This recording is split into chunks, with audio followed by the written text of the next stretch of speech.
Unmanned aerial vehicles, better known as drones, are not only in the skies but might be taught at a college near you.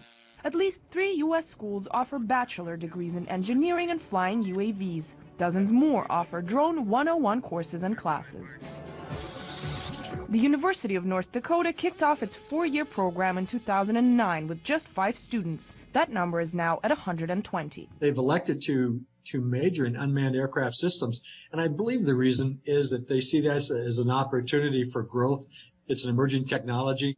Embry-Riddle Aeronautical University in Florida began training UAV pilots and operators in 2011 and expects the number of graduates to reach the hundreds in the next several years. It's becoming more apparent that UAVs are becoming more prevalent in pretty much any type of operation you can imagine. The increased interest in the drone industry is largely fueled by post-grad starting salaries that are much higher than those for pilots flying planes or helicopters. We're an economy that hasn't recovered, okay? So people see opportunities for jobs wherever there's money to be had, of course. But the problem is that universities are supposed to do something more than serve the military-industrial complex. To widespread debate, drones are notoriously used as weapons in U.S. wars abroad. The one that's under heavy scrutiny right now is that unmanned aircraft in the past have been used by the military. Therefore, the logical leap is that unmanned aircraft will be used militaristically in the United States.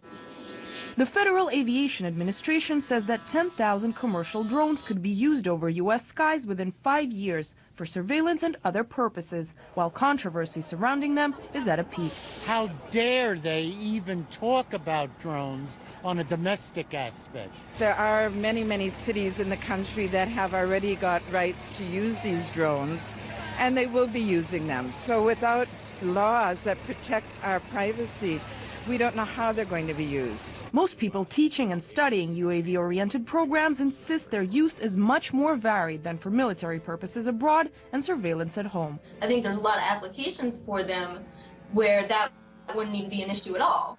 Border security, meteorological and environmental surveillance, such as sending a drone into a hurricane without having to worry about the pilot, are among the applications most commonly praised in UAV use. Still, the most common association with drones at home is law enforcement, and it's this aspect that's making Americans very uncomfortable. Obviously, there's going to be some regulations that are going to have to, be put in place so that people don't run around, or at least, police or whoever doesn't just have the ability to run around and, go unchecked, looking at, having an ever watchful eye over the public.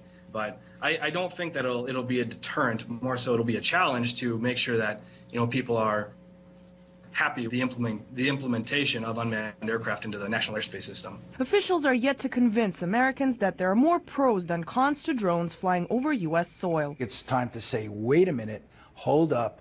Let's not move forward in this area without understanding where we're going. And that's the problem here. That's the danger. The Association for Unmanned Vehicle Systems International estimates the number of American jobs in the industry will grow to over 23,000 over the next 15 years. Anastasia Churkina, RT, New York.